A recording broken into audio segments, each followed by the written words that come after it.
Hello ladies and gentlemen, welcome to a podcast and videocast from univrm.com.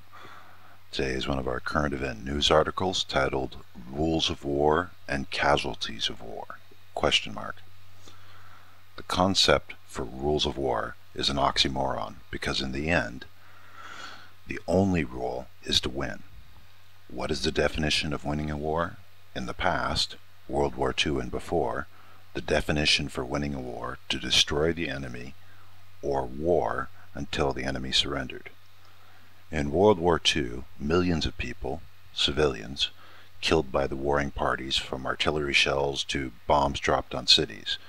The role of a soldier in war is to kill the enemy until the war won. The war in Afghanistan and Iraq is not a war because the governments have already surrendered. The war won, but soldiers remain fighting.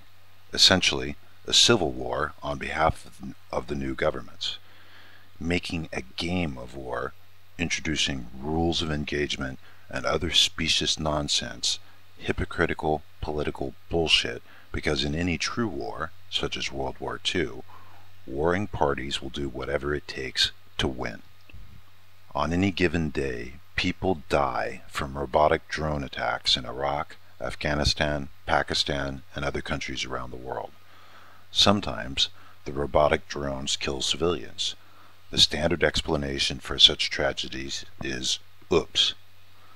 There is no discussion about military courts for robotic drones or the people operating them and giving the instructions for attacking targets. In war, people die. An American soldier kills enemies because that is the job of a soldier. In war, civilians die. As in the case of the oops explanation for robotic drones killing civilians, there is no practical difference. Soldiers are not enforcers of law, but instruments of death to enemies in war. To create word games, rules of engagement, and other patently false rhetoric is purely political, especially when a government does one thing and requires its people to do another. It is not current event news. All governments use the do as I say, not as I do logic to justify actions. The war in Afghanistan, despite the fact there is no governmental enemy, continues. Further complicating the issue is the fact the enemy cannot be distinguished from civilians. The latest tragedy, the death of civilians by an American soldier whom allegedly went to villages and killed people, is a tragedy. The tragedy of the people killed and the tragedy a soldier will become a political sacrifice for doing something his own government does on a daily basis for which the government merely says oops. This is an intolerable double standard. The debate over the cause of the soldier's actions, or even his alleged actions, is moot and takes away from the real issue. NATO, including the U.S. soldier, is at war with people in Afghanistan. Yes, it is tragic.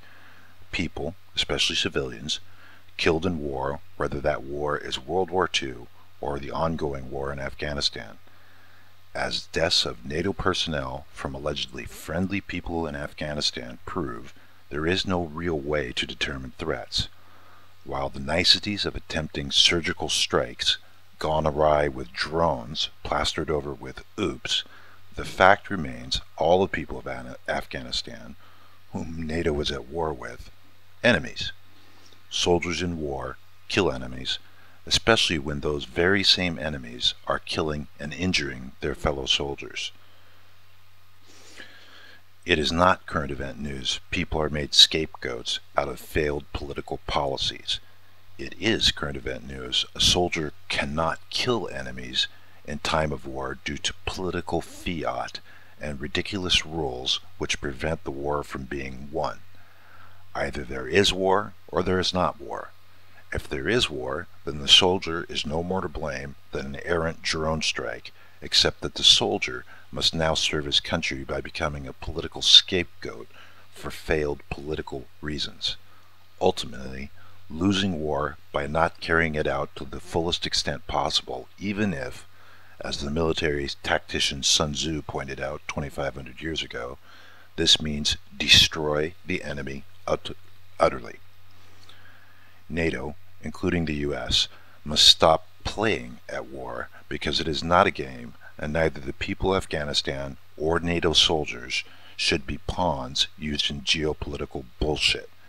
This was not the case in World War II, but in current event news, war now has a double-speak definition to mean anything except what it really is, which is there are no rules of war, but many casualties of war, and the first casualty of war is any semblance of truth. This is copyright 2012, univrm.com, trademarked, all rights reserved. At univrm.com, we create original content with humor and satire on current event news, opinion articles, economy articles, science current events, and our science fiction book series titled Change Hope. As an advertisement, there is a Donations Accepted button on our website, www.univrm.com, and donations welcome to help us keep publishing in difficult economic times. The second advertisement, please remember univrm.com offering our science fiction book series, Change Hope, released as a series on a chapter and book-by-book bases like the old Amazing Stories magazine. Change Hope available in all ebook formats and as an audiobook. You can purchase by going to www.univrm.com/downloads/. You can listen to this article via podcast at the iTunes Store by subscribing to univrm.com, or read it on Facebook, Twitter, and YouTube at the UNIVRM channel. This has been a podcast and videocast brought to you by univrm.com, and we hope to bring you more in future.